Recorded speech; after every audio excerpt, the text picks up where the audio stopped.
आपको आश्चर्य हुआ होगा इस भवन में पत्रकार वार्ता आयोजन का। आपकी जानकारी के लिए इस भवन को ट्रस्ट ने खरीद लिया है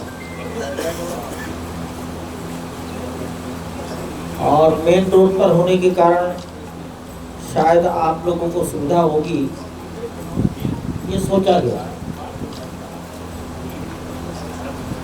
दूसरी बात, आपके दाईं ओर, आप लोगों के दाईं ओर और मेरे बाईं ओर ये लोहे के पाइप की दीवारें खड़ी हैं। ये जन्मभूमि परिसर की दक्षिणी दीवार है। इन दीवारों के अंदर 70 एकड़ जमीन है, तो इन दीवारों से सटकर ही हमारा एक ट्रस्ट का ऑफिस, एक विश्राम गृह और एक ऑडिटोरियम तैयार हो रहा है। उसको बनने में शायद 1 साल और लगेगा। 1 साल के बाद जब वो बन जाएगा तो ये दोनों भवन आमने सामने हो जाएंगे। तो राम जन्मभूमि का 70 एकड़ में जो मंदिर परिसर है, जिसे मंदिर कहेंगे, ये अपनी पूर्णता की ओर है। रामलला की प्राण प्रतिष्ठा 22 जनवरी 2024 को हो चुकी। अप्रैल 2025 में संत तुलसीदास जी की प्रतिमा की स्थापना हो गई यात्री सुविधा केंद्र के प्रवेश द्वार पर। दिन भर में 1 लाख, 2 लाख, 4 लाख जितने लोग भी दर्शन करेंगे। कल भी शायद 80,000 से अधिक जनता ने दर्शन किए। तो दर्शन करने के लिए आने वाला, दर्शन करने के बाद जाने वाला प्रत्येक भक्त संत तुलसीदास के दर्शन अवश्य करेगा।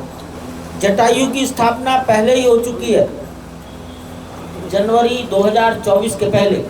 महर्षि वाल्मीकि, महर्षि वशिष्ठ, महर्षि विश्वामित्र और दक्षिण भारत के महर्षि अगस्त्य, इन चारों महर्षियों की प्रतिमाओं की स्थापना हो चुकी है। समाज का एक बहुत बड़ा वर्ग महर्षि वाल्मीकि को भगवान वाल्मीकि मानता है, तो मैं भी उनको अगर भगवान वाल्मीकि कहूँ तो उचित होगा। वाल्मीकि ऐसे ईश्वरीय शक्ति प्रदान प्राप्त व्यक्ति हैं, शरीर है, जिन्होंने भगवान राम का जीवन संसार के सामने लाया। 4 महर्षियों के अतिरिक्त निषादराज, शबरी, अहिल्या, ये भी प्रतिमाएं अपने स्थान पर स्थापित हो चुकी हैं। इस परिसर को सप्त मंडप कहा गया है। अगले चरण में मंदिर के प्रथम तल पर राम दरबार, भगवान राम, माता जानकी, लक्ष्मण जी, शत्रुघ्न, भरत जी और हनुमान जी, ये प्रतिमाएं प्रथम तल के गर्भगृह में स्थापित की जा चुकी हैं। परकोटा आयताकार है। अगर चारों दिशाओं में पैदल चलेंगे तो शायद आपको 800 मीटर लंबाई चलनी पड़ेगी। परकोटे के अंदर 14 फीट चौड़ाई रखी गई है, छायादार है। इसके 4 कोनों पर भी 4 मंदिर बनाए गए हैं। 2 भुजाएं लंबी हैं, उसमें भी एक एक मंदिर है। ईशान कोण, ईशान कोण का अर्थ है उत्तरी पूर्वी कोना। इसमें शिवलिंग की स्थापना होगी। अग्निकोण, दक्षिणी पूर्वी कोना, इसमें गणेश जी की प्रतिमा स्थापित कर दी गई है। दक्षिणी भुजा का मध्य हनुमान जी स्थापित हो चुके हैं। नैऋत्य कोण, दक्षिणी पश्चिमी कोना, ये घर के मालिक का, घर के स्वामी का कोना होता है। इसमें राम के कुल के पिता सूर्य भगवान का रथ स्थापित किया जा चुका है। चौथा कोना वायव्य, अर्थात उत्तरी और पश्चिमी कोना, उसमें माता भगवती की मूर्ति स्थापित हो चुकी है। उत्तरी भुजा का मध्य माता अन्नपूर्णा की प्रतिमा स्थापित हो चुकी है। जहाँ माता अन्नपूर्णा है वहीं पर भगवान की रसोई बनेगी। सभी मंदिरों में कलश रखे जा चुके हैं। मुख्य मंदिर के कलश पर स्वर्ण लगा चुके हैं। मुख्य मंदिर राम दरबार के ऊपर का शिखर, उस पर सोना चढ़ाया जा चुका है। सभी मंदिरों में दरवाजे लग गए हैं। सभी में ध्वजदंड लगाए जा चुके हैं। मुख्य मंदिर का ध्वजदंड 42 फीट लंबा है, 5 टन वजन का है। शिखर के ऊपरी भाग से अगर और ऊंचाई नापी जाएगी तो शायद 30 फीट ऊंची और हो जाएगी। यानी कोर्टयार्ड धरातल से ध्वजदंड का टॉप 200 फीट या 190 फीट होगा। ये सारे काम हो चुके हैं। प्रतिमाएं बहुत वजन की हैं, इसलिए अपने स्थान पर स्थापन और स्थापन के बाद प्राण प्रतिष्ठा की प्रक्रिया 4 जून और 5 जून को होगी। प्राण प्रतिष्ठा का कार्यक्रम दीनदयाल उपाध्याय नगर वाराणसी के निकट दीनदयाल उपाध्याय नगर के कर्मकांडी विद्वान जयप्रकाश जी कराएंगे। वो आचार्य होंगे। जयप्रकाश जी 5 अगस्त 2020 को भी यहाँ भूमि पूजन के समय उपस्थित थे। 22 जनवरी 2024 को भी जयप्रकाश जी बुलाए गए थे। इसलिए अब उन्हीं को सारे पूजन की दायित्व सौंपा गया है। उनका सहयोग करेंगे बस्ती जिले के एक विद्वान। कुल 101 वैदिक प्राण प्रतिष्ठा के आयोजन में भागीदारी करेंगे भिन्न भिन्न प्रकार से। 3 जून और 4 जून को प्राण प्रतिष्ठा का पूजन प्रातःकाल 6:30 6:30 बजे प्रारंभ होगा, 12 घंटे तक चलेगा, सायंकाल 6:30 बजे तक। बीच में 1 घंटे का थोड़ा विश्राम, फलाहार। 5 जून को यह पूजन प्रातःकाल 6:30 बजे प्रारंभ होकर आरती के बाद 1 बजे पूर्ण हो जाएगा। प्राण प्रतिष्ठा की प्रक्रिया अभिजित मुहूर्त में 5 जून को दिन में 11 बजे के बाद प्रारंभ होगी। उत्तर प्रदेश के माननीय मुख्यमंत्री श्रद्धेय योगी आदित्यनाथ जी को निवेदन किया है कि वो 5 जून को पधार कर कार्यक्रम को यश प्रदान करें। आप लोगों को मैं याद दिला दूं, योगी आदित्यनाथ जी के गुरु महंत अवेद्यनाथ जी महाराज 1986 से इस आंदोलन से जुड़े, सक्रियता ही नहीं अत्यधिक सक्रियता की भूमिका निर्वाह की।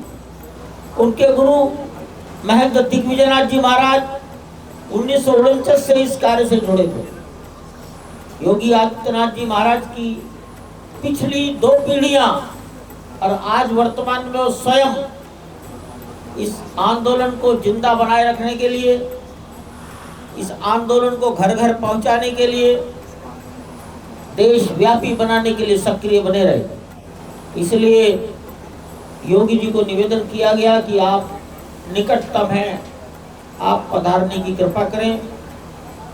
उन्होंने स्वीकार किया है, वो आएंगे।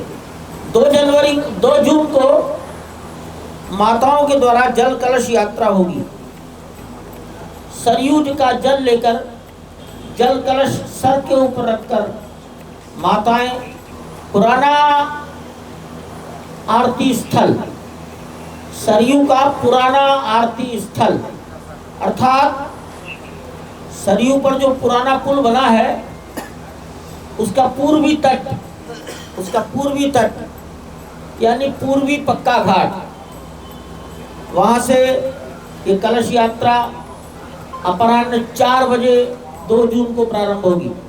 वीणा चौक रामपथ होते हुए श्रृंगार हाट आएंगे।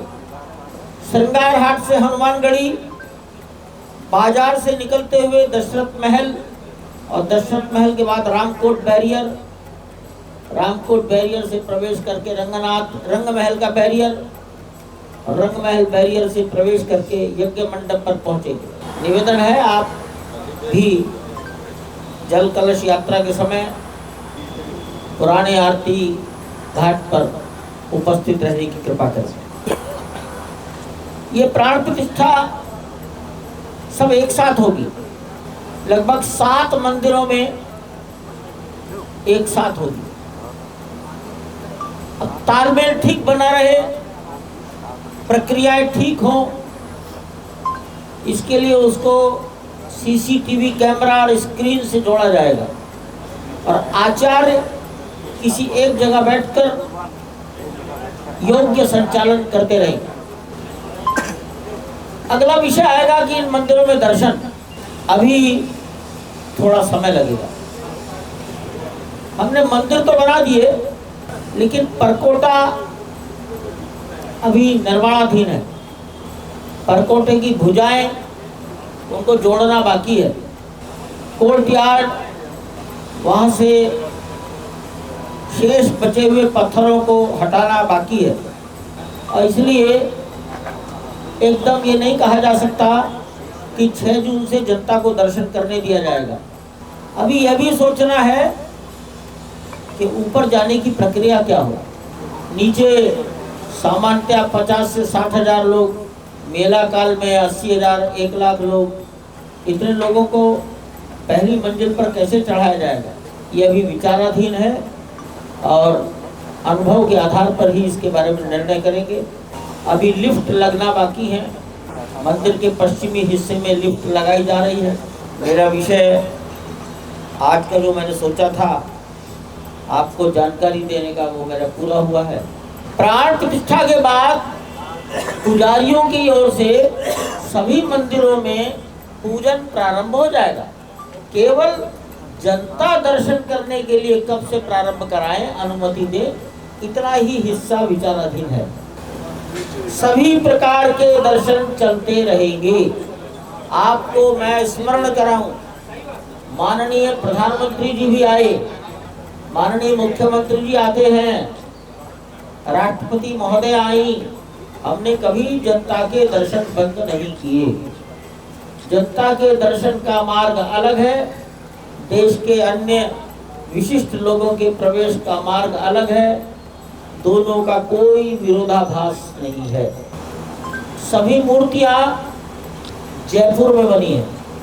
जयपुर में लगभग 5 मूर्तिकारों ने अलग अलग काम किया है, हो सकता और भी हो। सत्यनारायण पांडे मूर्ति भंडार, गोविंद, केशव, ऐसे 4-5 लोगों ने भिन्न भिन्न प्रकार से काम किया है, तभी काम पूरा हुआ है। सभी मूर्तियां सफेद मार्बल से बनी है। शिवलिंग नर्मदा से लाया गया है। इंदौर के पास, शायद जिले का नाम महेश्वर है, वहाँ नर्मदा बहती है, उसके पास गांव है बकावन, शिवलिंग की खान है, वहीं से शिवलिंग छांट कर लाए हैं। 5-6 शिवलिंग लाए थे। यहाँ पर वास्तुकार, आर्किटेक्ट, अन्य लोगों ने एक शिवलिंग का सिलेक्शन किया है, वो शिवलिंग स्थापित होगा।